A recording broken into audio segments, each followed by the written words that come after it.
Hey guys, Yankee here, and today I'm going to be giving my thoughts on Tenchi Muyo GXP Paradise Starting Episode 4. Last episode, in my video, I talked about how I was only really sitting down to record it because I had no power. This is the same day. I still have no power, and so I just watched the two episodes I had available. And I'm really glad that I did, because last episode really didn't click with me. At this point, I think I made it clear that I don't enjoy Jovia. I find her annoying. So having half of episode 3 be about her, I didn't enjoy that. This episode I had a lot of fun with, and I think there's a lot of interesting stuff in here. So it opens up immediately where episode 3 left off, with Masaki showing herself and Kuis kneeling, and then everybody bowing to her. We learn that this isn't the actual Masaki, this is an astral copy. Later on in the episode, it's mentioned that the original Masaki has... Well, they don't say died, but it's like went back into the astral something. So she's dead, basically. So this Masaki's an astral copy, which was created by Masaki's royal tree. And it's also mentioned later on in the episode that Masaki's royal tree is rooted somewhere on Earth. We don't really know where or what. It's not really... It's only mentioned in passing. But so this Masaki, not the real Masaki. And then we have Jovia getting into like a fight with Masaki. But since Masaki is just an astral copy, Jovia can't touch her. So what does Jovia do? She creates a body and tosses the astral copy into it. So now Masaki has a physical form that then beats up Jovia. I have a note here, because I figured it would be relevant later. That's why I wrote it down. At the beginning of the episode, Masaki mentions a magic tree mage. I thought that the plant thing from the opening that's what that is. Like, oh, it's a magic tree mage. They'll bring that back around. No, the plant thing we see later in this episode is actually just a dryad. So I don't know what a magic tree mage is. But I wrote it down and just wanted to mention it because it was brought up and I've never heard that mentioned before. Alright. We also get them setting up the base for Tabletop Island on Earth, right? It was in space. Now they're setting it down on Earth, and they're basically using, like, speeding up time to make it a real island. So this is probably some of the coolest stuff in the episode, is how they're going about this. Is they plant the ship in the ocean, they let it settle, and they sort of position it the way they want, and like this goop pours out, covering the whole ship. And then it solidifies like stone, and then they basically just put like a bubble around it, and they're just speeding up time, so naturally, like, what is just right now stone is sort of like moving, and things are starting to grow on it and stuff. And I think it's really neat. I also think it was really, like, the way it was shown, in particular the way, like, the goop fell out of the ship and then, like, solidified, and how we see, as they're speeding up time for it, that, like, parts of the ship are shifting. Like, there's, like, cannons that, at the start of the episode, fold up, so they're pointing towards the sky. And then as time sort of speeds up, we see them, like, shifting and, like, settling into place. And I think just sort of this way of terraforming this piece of land, it looks cool. We also have a time frame on this, and that is, I think it said 6 months. So 6 months, they're just going to be speeding up time, letting nature basically do what it has to sort of make this look like a real island. Alright. Masaki doesn't stick around for a long time, and this is sort of a bit of a disappointment. I was interested to see what we would get from her, and we didn't really get much from her this episode. She appears, she's drinking and, like, eating stuff because she has a physical form now, and then Tsunami just comes and picks her up and brings her to Earth, and Washu does, like, a checkup on her, and that's basically all we see from her. The title of this episode, I wrote it down, it's called Tenchi Turbulence. Tenchi's not in this episode at all. I haven't been paying attention to the episode titles, so maybe they all have Tenchi in them. But So when the title came up at the beginning, it came up after Masaki. Like, so Masaki's scene at the start happened, then the opening happened, and then we got the title. I assumed Tenchi would appear in some way. He does not. So Misaki, after that, we get like that brief scene of her talking with Washu, and that's it for her. One thing I really liked is Tsunami comes to pick up Masaki, and Sasami is much older in this than she used to be, right? So Tsunami is just Sasami at this point already. In OVA 2, when that was sort of brought up, we learned that like over time Sasami is going to start looking like Tsunami, and like personalities and stuff are going to merge. They're going to become the same person. So we get Tsunami here, and she doesn't act like Tsunami did in OVA 1 or OVA 2. She's just Sasami. So we get to see how that is sort of coming along, and Sasami herself hasn't entirely grown up to be grown into being Tsunami yet. She's like, I don't know, she doesn't look exactly like that yet. She's still got the freckles when she's in her regular form, but apparently now she can just I don't know if it's at will or what, but she can take the form of Tsunami. So that's neat. Alright, so they're doing the thing to speed up time on the island, and during that, they decide that they're going to go into Kamidake, which is the ship, and inside the ship there's something called a magic unit. And inside that magic unit is basically just a fantasy world. I am so lost on all like the magic stuff from the novels, like, but just having like a world inside the ship is interesting, I guess.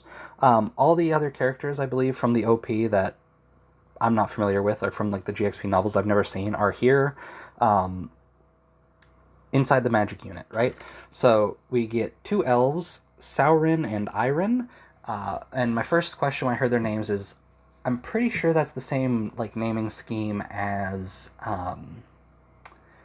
Seto's assistants from the regular GXP, right? So there's like Karen and Suirin and Gokirin, something like that. Gyokurin.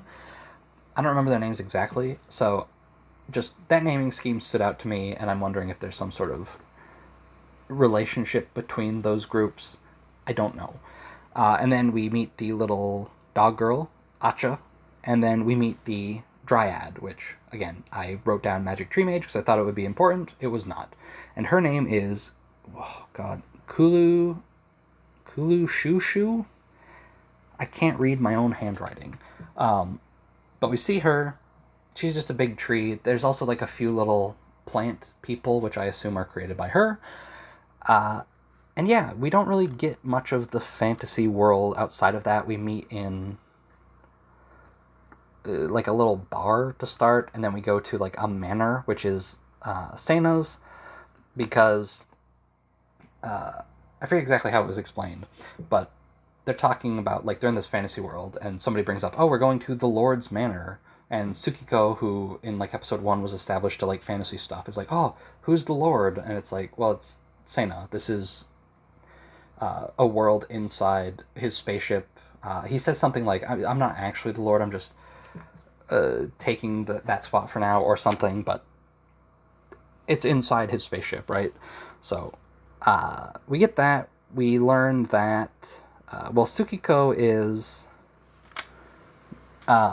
excited to learn magic, and on the way to like where we meet oh boy, I already forgot their names, Soren and Iron, they split up, and Santa says something like, all right, we're gonna go our separate ways, we're all connected anyway, or something like that. So I just assume that means we're bound to meet up at some point, like whatever. It's like weird, like fantasy, we're all tied together. It's like the magic string or whatever he talked about in episode 2.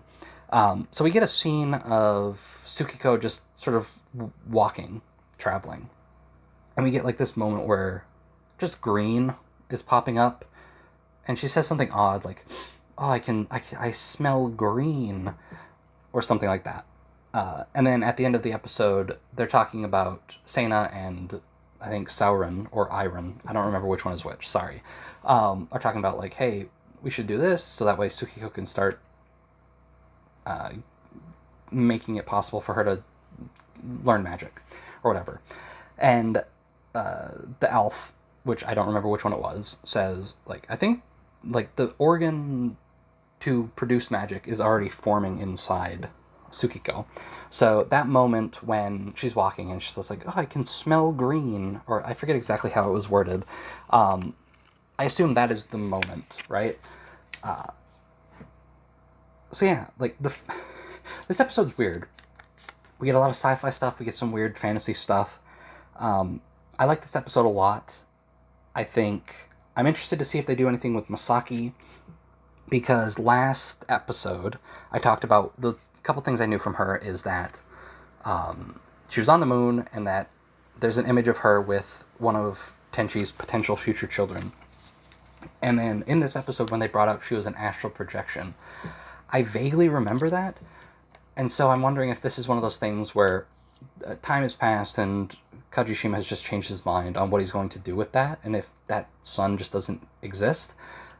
Because from the little bit of information that I think we knew, and that, or that I at least remember reading somewhere, is that Tenchi's son runs off, meets Masaki on the moon, and then as soon as they mentioned she was an astral projection, I think I remember that. So, like, that's already changed, because from that image she was supposed to be just not have a physical form, right? So who knows if anything will ever come with that, or come of that, like what the plan is now, what is going to happen with her. I'm interested in that. The fantasy world stuff here is interesting. I hope we don't get too hung up on it. I think last video I said I'm hoping by the end of this episode Tabletop Island's finished. It's not. Things are moving along though, so I'm hoping we don't spend too much of episode 5 in this fantasy world. Give me half of that. Give me the second half sort of establishing Tabletop Island and getting the characters in place, and let the final episode just be...